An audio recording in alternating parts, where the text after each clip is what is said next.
Test ক্রিকেটে ওপেনারদের role সবচেয়ে গুরুত্বপূর্ণ। নতুন বল সামাল দেয়া, সুইংয়ের বিপক্ষে দাঁড়িয়ে রান বের করা, এসবই লাল বলের ওপেনারদের মূল কাজ। নতুন বল যত পুরনো করতে পারে একজন ওপেনার, ততটাই স্বাচ্ছন্দ্যে খেলতে পারেন মিডল অর্ডারে ব্যাটাররা।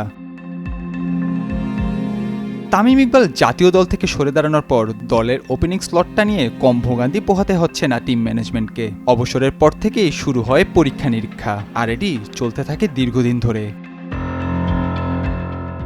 ওপেনার হিসেবে সাদমান, জয়, জাকির কাকে না বাজিয়ে দেখা বাদ রেখেছে টিম ম্যানেজমেন্ট, কিন্তু স্থায়ী হতে পারেননি কেউই। একের পর এক ব্যাটসম্যান এসেছেন, সুযোগ পেয়েছেন, সাময়িক সময়ের জন্য আলো ছড়ালেও থিতু হতে পারেননি কেউ, যে কারণে এই ব্যাটিং পজিশনটা এক প্রকারে গলার কাটা হয়ে রয়েছে বিসিবির কাছে। তবে লম্বা সময়ের পরীক্ষা নিরীক্ষার পর এবারে দেখা গেল কিছুটা আশার আলো। সম্ভাবনার এক চিলতে আলো উকি দিচ্ছে এক ব্যাটারকে ঘিরে। সেই ব্যাটার আর কেউ নন, জাতীয় দলের লাইমলাইট থেকে ছিটকে যাওয়া নাঈম শেখ। নিউজিল্যান্ড এ দলের বিপক্ষে 4 দিনের টেস্ট সিরিজের দ্বিতীয় টেস্টে টস জিতে ব্যাটিংয়ের সিদ্ধান্ত আসে বাংলাদেশের ক্যাপ্টেন সোহানের কাছ থেকে। একাদশে জয়ের বদলে সুযোগ পান নাঈম শেখ, আর সুযোগ পেয়ে সেটি কাজে লাগাতে ভুল করেননি তিনি। নিউজিল্যান্ড এ দলের শক্তিশালী বোলিং অ্যাটাকের বিরুদ্ধে শুরুটা দুর্দান্ত করেন নাঈম। ওপেনিংয়ে এনামুল হক বিজয়কে নিয়ে 130 রানে জুটি গড়েন তিনি। 82 রানের দারুণ এক ইনিংস খেলে জানান দেন নিজের সক্ষমতাও।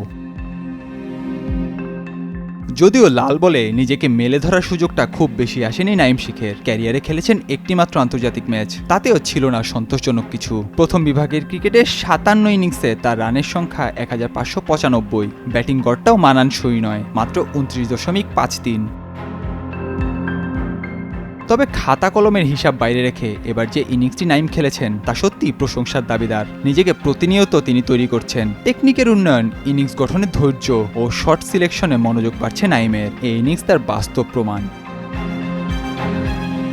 টেস্টের মতো ধৈর্যের খেলায় এমন এক ইনিংস ভবিষ্যতের জন্য বার্তা হতে পারে। তবে শুধুমাত্র একটি ইনিংস নয়, ধারাবাহিকতা এখানে সবচেয়ে বড় মূলধন। নাঈম সেটা করতে পারলে আগামী দিনে হতে পারেন লাল বলের ক্রিকেটে ওপেনিং সমস্যার বড় সমাধান।